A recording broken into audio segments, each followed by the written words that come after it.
አሁንም በዚህ ጉዳይ ላይ ቆይታ እናደርጋለን። የተወደዳችሁ ተመልካቾቻችን ከዚህ ጉዳይ ጋር በተያያዘ ተጨማሪ መረጃ ሊያደርሱን በፈለገ ገነት ቅዱስ ጊዮርጊስ ካቴድራል ቤተክርስቲያን የስብከተ ወንጌል ኃላፊ መምህር ቃለ ጽድቅ አየነው እዚህ ስቱዲዮ ይገኛሉ። በጉዳዩ ላይ ሐሳብ ይሰጡናል። ከስታቸው ጋር ቆይታ እናደርጋለን። አብራችን ቆዩ። እንኳን ደህና መጡ መምህር። እንኳን ደህና ቆያችሁ። መልካም። መቼም እንግዲህ ካለው ጊዜ አንፃር በጣም ሰፊ እንደሆነ ይታወቃል። እስኪ ከምንነቱ እንነሳ። ሰሙነ ሕማማት ማለት ምን ማለት ነው? በእነዚህ ሰሞናት ኢየሱስ ክርስቶስ ምን ተግባራትን አከናወነ? እንደው አጠር እያደረግን ካለው ጊዜ አንፃር። መልካም። ያው ሰሙነ ሕማማት የሚባለው እንግዲህ የሕማማት ሳምንት ማለት ነው። ሕማማት ሲባል ደግሞ እኛን ይሄ ፍልጠት ቁርጠት እንደሚያመን አይነት አይደለም። የክርስቶስ በፈቃዱ እኛ የምንታመመው በግድ ነው፣ ሳንወድ ነው የምንታመመው። ክርስቶስ የሚታመመው ግን በፈቃዱ ነው። ይሄ ሕማም የፈቃድ መቼም በፈቃዱ የሚታመም ሰው የለም ከክርስቶስ ውጭ። ክርስቶስ ግን የታመመው በፈቃዱ ነው። በፈቃዱ ከታመመ አምላክነቱን ይገልጣል ማለት ነው እንጂ ማንኛውም ሰው። ስለዚህ ሕመሙም እንደኛ አይነት ሕመም አይደለም ማለት ነው። የሚከፍለው ዋጋ አለው። ይሄ የተከፈለው ዋጋ ደግሞ ወይንም የሚታመመው ደግሞ ለሰው ልጆች ነው። በዚህ ምድር ላይ የተደረገው እያንዳንዱ ነገር ስንመለከተው ለሰው ልጅ ነው። ሁሉም ነገር የተደረገ ተፈጥሮን ራሱ ስናይ መንግስተ ሰማያት ለሰው ነው። መላእክት ለሰው አገልግሎት ነው የተፈጠሩ። የሚበላ የሚጠጣው እንስሳቱ ሳይቀሩ ለሰው መገልገያ ነው የተፈጠረው። ለሰው ሰፊ ትኩረት ብዙ ነገር ይሰጣል። ሰውን በመልኩ በአራያው ነው የፈጠረው። ሌላው ጎንበስ ብሎ ሲሄድ ቀን አድርጎ የፈጠረው ሰውን ነው። በገነት ነው ያኖረው። ነገር ግን ትእዛዙን ባለማክበር ከገነት ሲወጣ ፈጣሪውን ሲያጣ ነፍሱን ሲያጣ ሰው ከዛ ቀን ጀምሮ እንግዲህ እግዚአብሔር በስጋ ተሰቅሎ እስከሚያድነው ድረስ ስቅለተ ህሊና የሚባል አለ። በስጋ ተሰቅሎ በዕለተ ዓርብ ዓለምን እስኪያድን ድረስ ስቅለተ ህሊና የሚባለው ለማዳን በህሊናው አሰበ፣ እያሰበው ኖረ። ያንንም አደረገው ለሰው ሲል ማለት ነውና ያን ስቅለት ሲሰቀል ምራቅ ሲተፋበት በእውነት በዚህ ወቅት 6666 ጅራፍ አርፎበታል። የአይሁድ ምራቅ አርፎበታል። በኃጢአተኛ ሰዎች እጅ ተመቷል። መልኩ ጠፍቷል እና ያው ዘንድ ደም ግባት የለውም ነው ኢሳይያስ። እንደውም ሁለቱ ነቢያት የእግዚአብሔር ነቢያት ነብዩ ዳዊትና ነብዩ ኢሳይያስ የተጋጨ የሚመስል ቃል ይናገራሉ። ዳዊት ክርስቶስ ከመሰቀሉ በፊት የነበረውን ደም ግባት ሲናገር ምን ይላል? ሲን ኢላህዩ ሙሉ ደጓለመያው ደም ግባቱ ከሰው ልጆች ይልቅ ያምራል ይላል። ለዚያ ነው 5 ገበያ ህዝብ ክርስቶስን ተከትሎታል። ከ5ቱ ገበያ ህዝብ አንዱ መልኩን ለማየት ላድናቆት ላንክሮ ነው የተከተለው። በዛ መካከል እንዳለ ኢሳይያስ ግን ለታረቡን ሲመለከት ደግሞ ምን አለ? ኢሳይያስ 53 ትንቢተ ኢሳይያስ ማለት ነው ለአንባቢዎች ግልጽ እንዲሆን። በዛ መካከል ኢሳይያስ ደግሞ እናየው ዘንድ ደምግባት የለውም ይላል። ዳዊት ደምግባት አለው ይላል። ኢሳይያስ ደምግባት የለው። ደምግባቱ የጠፋ በዚህ በፈቃዱ በታመመው ህመም ነው። የታመመው ለወዳጆቹ ለኛ የቆሰለው ቁስል ነው። ይህንም ለማስረዳት በዮሐንስ ወንጌል ምዕራፍ 12 ላይ በ11 ጀምሮ በመናገኘው ታሪክ ውስጥ አላዛር ወዳጅ የምትወደው ታሟል ይባላልና አላዛር የሚባል የክርስቶስ ወዳጅ አለ። ቤተሰቡ ሁሉ ክርስቶስን ይወደዋልና ድፍን ዓለምን ለመግለጽ የሰው ልጆችን ለመግለጽ የምትወደው ታሟል ነው የሚሉት እንጂ አላዛር ታሟል አይሉትም። ዓለም ታሟል በኃጢአት ጎብጧል። በኃጢአት ጉብጥ ያለችን ነፍስ ሊያተርፋት ሲመጣ ሰዎች ደግሞ ምክንያቱ ነው አላዛር ታሟል ማለት እየቻሉ የምትወደው ታሟል አለ። ክርስቶስ የሚወደው ድፍን ዓለምን ነው፣ አንድ ግለሰብ አይደለም የሚወደው። ስለዚህ ያንን ለማድረግ ክርስቶስ በፈቃዱ የታመመበት የሕማማት ሳምንት ስለሆነ 6666 13 ሕማማተ መስቀል የምንላቸውን ነገሮች በፈቃዱ ይህን ሁሉ ሲያደርግ በፈቃዱ ሆምጣጤ ሲጠጣ በፈቃዱ ይህን ሁሉ መከራ የተቀበለበት በፈቃዱ የታመመው ስለሆነ የሕማማት ሳምንት ተብሎ ይጠራል ማለት ነው። እንግዲህ በዋናነት ስግደቱ የሚጀምረው ከሰኞ ነው ማለት ነው። ከሰኞ ጠዋት 11 ሰዓት ጀምሮ ይቀጥላል። ነገር ግን 5 ቀን ተኩል ነው የሚባለውና ጠቅላላ ብሎ ሲጠራ 5 ቀን ተኩል የምትለው እንግዲህ 5ቱ ቀን ሰኞ፣ ማክሰኞ፣ ረቡዕ፣ ሐሙስ፣ አርብ ናቸው። ተኩል የሚባለው እሁድ ሰርሆተ ህዝቡ ከተሰናበተ በኋላ ፍታት ተደርጎለት ከተሰናበተ በኋላ ከሰና እሁድ ማለት ነው የሆሳዕና እሁድ ከዛ በኋላ ወደዛኛው ገብቶ ነው የሚቆጠረው ወደ ሕማማቱ ማለት ነውና በእንደዚህ አይነት መልኩ ለሰው ብሎ የከፈለውን ዋጋ ፍቅር በመላስ አይሰበክም በተግባር ነው። ይህ ሳምንት ጠቅላላ ተግባር የሚደረግበት እንጂ የቃላት ወርወራ አይደለም። ፕራክቲካል ይጠይቃል። ክርስትናው ወደዚህ የሚያድግበት ነው። ክርስቶስ ይህንን በተግባር ሰውን እንደሚወደው በዚህ ሳምንት ውስጥ ስናየው እየታመመ እየቆሰለ ሆምጣጤ እየጠጣ ከልኩ አልፎ አምላክነቱን የተቀማ እስኪመስል ድረስ ይላል ቅዱስ መጽሐፍ። እስከዚህ ድረስ ዓለምን የወደደበት የፍቅር ጥግ ጫፍ የታየበት ነው ማለት ነው ይህ ሳምንት። በተለይ እነዚህ የሰሙነ ሕማማት ዕለታትን ስናይ ኢየሱስ ክርስቶስ በጣም ብዙ ፈተናዎችን ያሳለፈበት መከራ የተቀበለበት ወቅት ነውና ምን ሊያስተምረን ነው? ለእምነቱ ተከታዮች ምንድነው የሚያስተምረን ነገር? በእነዚህ ቀናትስ ምን ሁነቶች ነበሩ የሚለውንም እናንሳ። መልካም እንግዲህ ያው መድኃኒታችን ኢየሱስ ክርስቶስ ሰኞ እያንዳንዱ ቀናት ስራ ሰርቶባቸዋል። አላዛር የተባለው ቀደም ሲል ያነሳውት አላዛር ማክሰኞ ቀን ይሞታል። ማክሰኞ 1 ረቡዕ 2 ሐሙስ 3 ዓርብ 4 ዓርብ በአራተኛው ቀን የሞተውን አላዛርን ያስነሳዋል። ይሄ አራተኛ ቀን ላይ የሞተውን አላዛርን ማስነሳቱ ምንድነው ሲባል ምስጢር ነው። 4 ክፍለ ዘመናት አሉ። የሰው ልጅ ገነት ተዘግታበት ጥያቄው አልመለስ ብሎ በሰዋው መስዋዕት በጸለየው ጸሎት ግብረ መልስ አጥቶ ድፍን ጭፍን ያለ 4 ክፍለ ዘመናት አልፈዋል። ይህም ህገ ዘመነ አበው፣ ዘመነ ነገሥት፣ ዘመነ መሳፍንት፣ ዘመነ ካህናት የሚባሉ እነዚህ ዘመናት ናቸው። ያ የሞተው አላዛር የሚባለው ወካይ ነው። ድፍን ዓለምን በአንድ ሰው ነው ወክሎ የሚናገረውና ልክ አላዛር በአራተኛው ቀን ማስነሳቱ 4 ክፍለ ዘመን ምንላቸው ዘመነ አበው፣ ዘመነ መሳፍንት፣ ዘመነ ነገሥት፣ ዘመነ ካህናት ምንላቸው እነዚህ አመታት ሲያልፉ ክርስቶስ ቀጥታ ሰው ሆኖ ተገለጠ። ሰው ሆኖ ተገልጦ ዓለምን አዳነ። ስለዚህ አላዛርን ከሞት አስነሳውና ዓርብ ቀን ያስነሳዋል። ግብዣ በአላዛር ቤት ቅዳሜ ይደረጋል። እሁድ የሆሳዕና ቀን አላዛርን ከሞት ሲያስነሳው ህዝብ ዋየና በቀኝ በግራ ከፊት ከኋላ ህዝብ እያጀበው ኢየሩሳሌም በእልልታ እየታረሰች ጨቅላ ህፃናት አፋቸው ያልፈታ የእናታቸው ጀርባ ላይ ያሉ ህፃናት በዳዊት መዝሙር ምዕራፍ 8 መዝሙር 8 ላይ ያለው ይፈጸም ዘንድ መዝሙር እየታጀበ ይህ ሁሉ የቢታንያ ድንጋዮች ሳይቀሩ እየዘመሩለት ሆሳዕና በአርያም መድኃኒት ነውና ክርስቶስ መድኃኒትነቱ እየተነገረለት ሄደ። በሆሳዕና ይሄን አደረገ። ያኔ የአይሁድ ቁጣ አደረባቸው።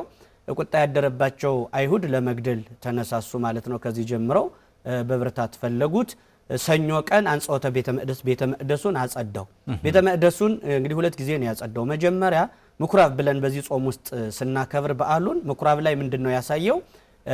በጎችን፣ በሬዎችን፣ ርግቦችን መስዋዕት ሆነው የሚቀርቡትን በጅራፍ አስወጥቷቸዋል። ለምን? እንግዲህ የአዲስ ኪዳን መስዋዕታችን ርግብም አይደለም በግም አይደለም፣ ራሱ ኢየሱስ ክርስቶስ ስጋዬን ብሉ ደሜን ጠጡ ሊል ነው። ወደ መስቀል ለመድረስ ይቸኩላል። እጅግ በጣም ይፈጥናል። ክርስቶስ የሚፈጥነው ወደ መስቀል ለመድረስ ነው። ወደዛ የሚደርሰው የሚፈጥነው ለምንድን ነው? የተዘጋች ገነት አለች ሊከፍታት። የታመመ ሰው አለ።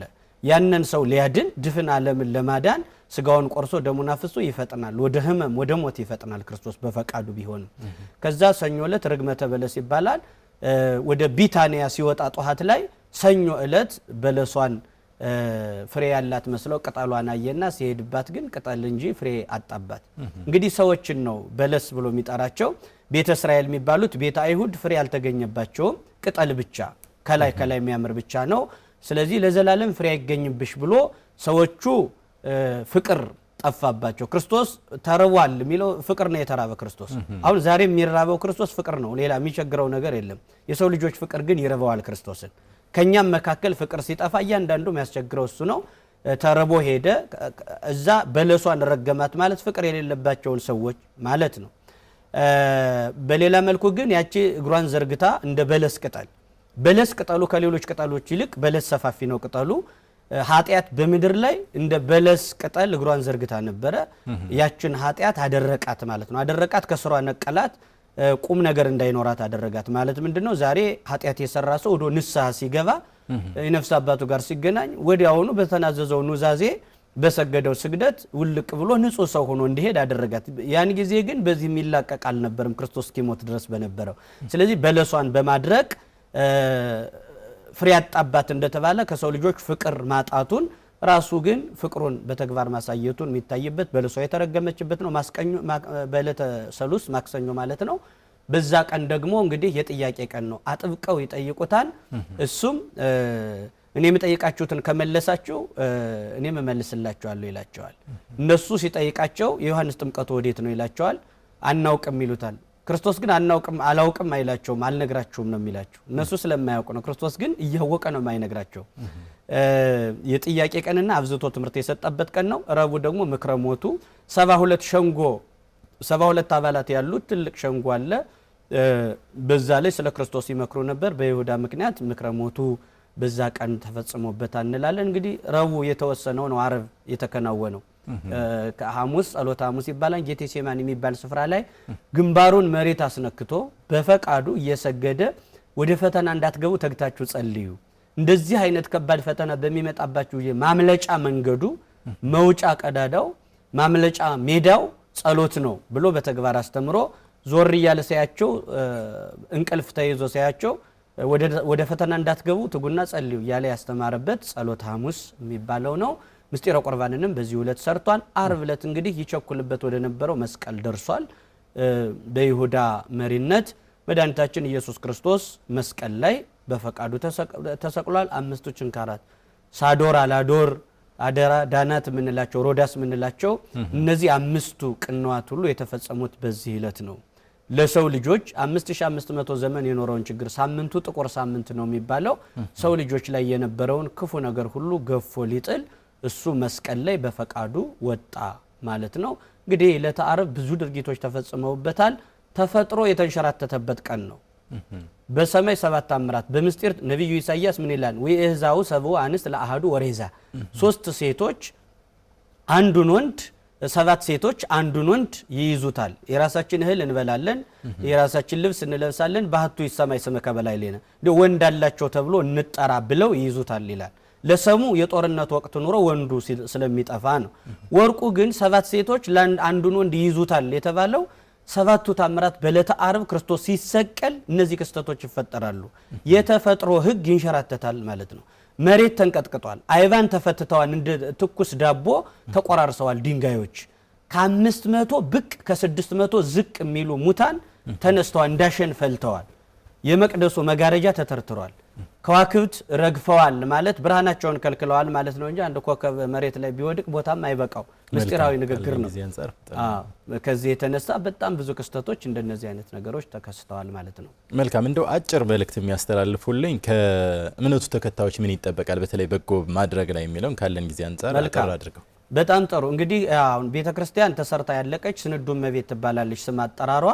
ይህ ሳምንት እንዳልሁት በቤተ ክርስቲያንም ላይፍ ኤክሰርሳይዝ የሚደረግባት ስለሆነች የተሰራ ድንበር አላት፣ አጥር አላት። በትራኩ እንዲሮጡ ነው የሚፈለገው እንጂ ምንም የሚሰራ አዲስ ስርዓት የለም። ስለዚህ እንግዲህ በቴዎሎጂ ቋንቋ ቴዎሲሲ የሚባላል ምን ማለት ነው? ሱታፊ አምላክና በዚህ ወቅት እንግዲህ ክርስቶስ ይህን ያደረገው ለሰው ከሆነ ሰው ደግሞ መሳተፍ መቻል አለበት።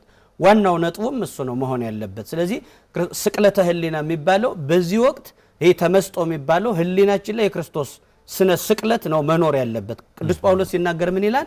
እኔ ክርስቶስ በልቦናቸው እስኪሳል ድረስ እጥራለሁ፣ ምጥ እንደያዛት ሴት እደክማለሁ ይላል። ስለዚህ እያንዳንዱ ክርስቲያን ማለት ክርስቶስ በምድር ላይ ማለት ነው። ክርስቲያን ማለት እንደ ክርስቶስ ማለት ነው። ክርስቲያን ማለት የክርስቶስ አባል የቤተ ክርስቲያን አካል ነው። ስለዚህ አካል ስለሆነ በክርስቶስ ሕመም መሳተፍ አለበት። ወንዶችን የሚወክለው ስምዖን የሚባል ክርስቶስ በተሰቀለ በዕለተ ዓርብ በዚያ ቀን ምን አድርጓን? ስምዖን አንድ ምዕራፍ ከ14ቱ ምዕራፎች 16 የሚደርሱ ምዕራፎች የሚባሉት አሉ። ከነዚያ ምዕራፎች አንዱን ምዕራፍ ስምዖን አግዞታል።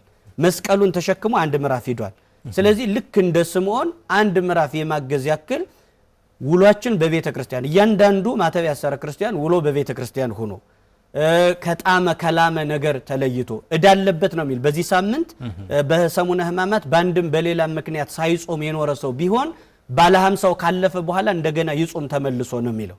ስለዚህ እያንዳንዱን ነገር ስንመለከት ክርስቶስ ፍቅርን በተግባር የሰበከበት ነው። ይሁዳን እንኳን ወዳጄ ብሎ የጠራው በዚህ ወቅት ነው። የኛ የእያንዳንዳችን ይሁዳዎች አሉ።